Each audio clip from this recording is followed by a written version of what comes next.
Hey sports fans, I'm in front of the historic Sydney Cricket Ground and I'm about to watch my first footy match, Australian rules football.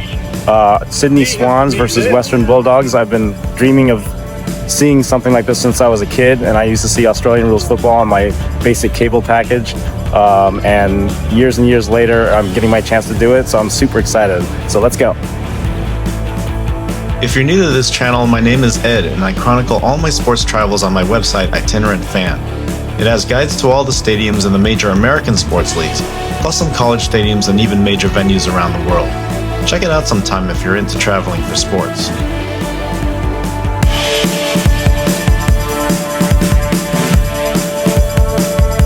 Sydney, Australia is a destination I've wanted to visit for a long time, and as a traveling sports fan, I knew I had to see an event at the historic Sydney Cricket Ground.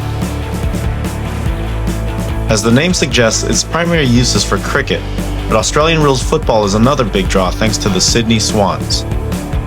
American sports fans might know it as the site of the first Major League Baseball games to be played in Australia, back in 2014 when the Los Angeles Dodgers and Arizona Diamondbacks played a two-game series here. The Sydney Cricket Ground is located at Moore Park, just under 2 miles or about 3 kilometers southeast of the Sydney Central Business District. And it's part of a complex that includes Allianz Stadium, another major sports venue in the city that is home to professional clubs in soccer, rugby union, and rugby league. This was the second day of a week-long visit to Sydney for me, and my daughter and I had already had the treat of one sports experience the night before, a rugby league match in the suburb of Parramatta. I made a separate video about that outing, which I'll link to in the description below. I was super excited to follow that up with my first Australian rules football experience, but first a day of sightseeing awaited. And with the kiddo in tow, that meant a quick trip by ferry across the harbour to the Taronga Zoo.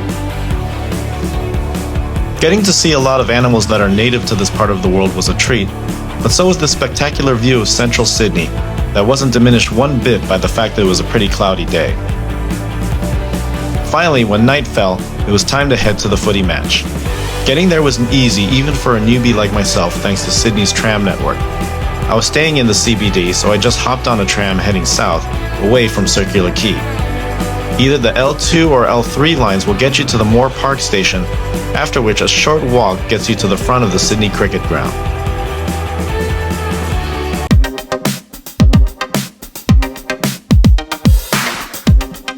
We found the area around the stadium to be a beehive of activity before the match. That is, not everyone was entering the ground right away. The exterior was lined with sponsor booths and food stands, and we made it a point to walk around for a good 20 minutes checking out the entire scene.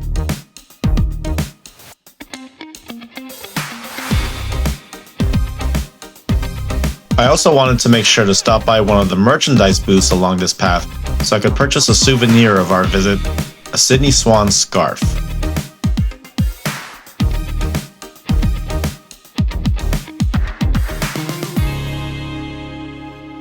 The Sydney Cricket Ground dates all the way back to 1851, and its stands have been built, rebuilt, and renovated piecemeal along the way, so navigating it might be a little difficult for the uninitiated.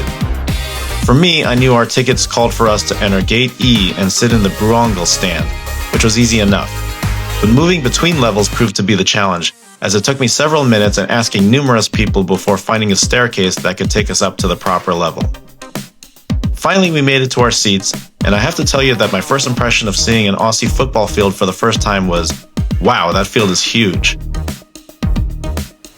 I was excited to get the festivities going, and when the Swans came out, I couldn't help but notice that the song that accompanied their entrance felt strangely familiar.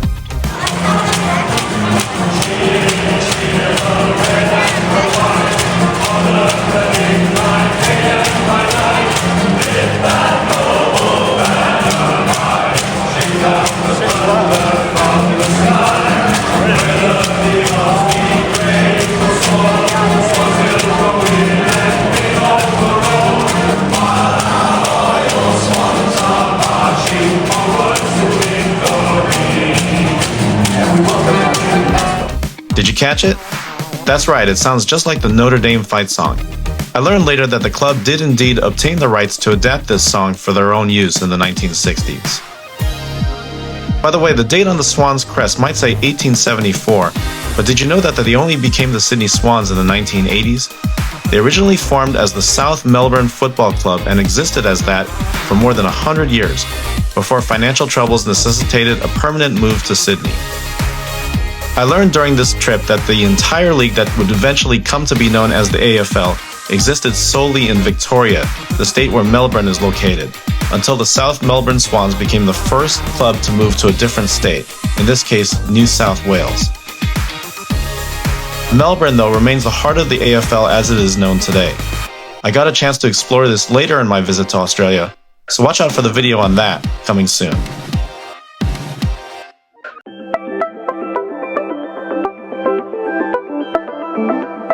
I had caught a number of Aussie rules football matches on American late-night cable TV while growing up in the 1990s. And while I was fascinated by it back then, I can't say I really got to know the rules and the nuances of the game.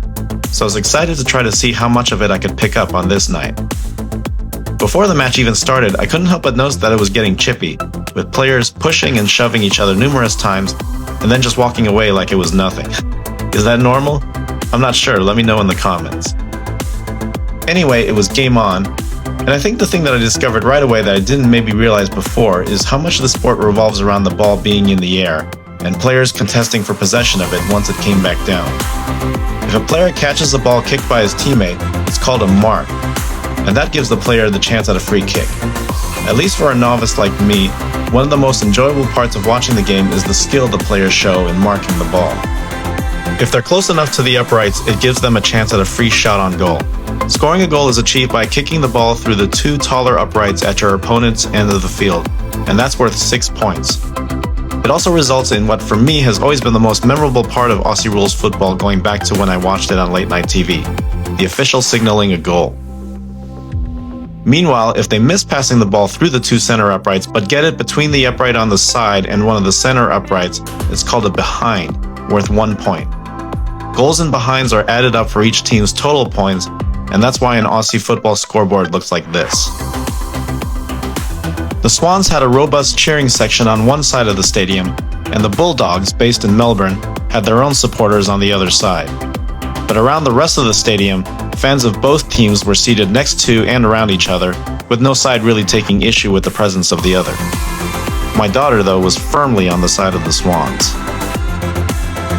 The first half of the match moved pretty briskly, with both clubs going on runs and the score remaining close going into halftime. It was at that point that I decided to walk around a bit to see a little more of the stadium, or at least the stand I was in.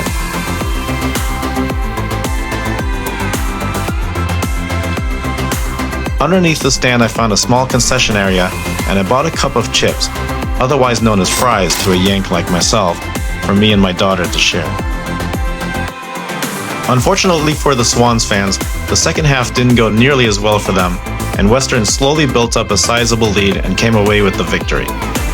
The end of the game brought the biggest surprise of the night for me, the Western Bulldogs fight song being played over the PA to celebrate their victory at the Sydney Swans home ground.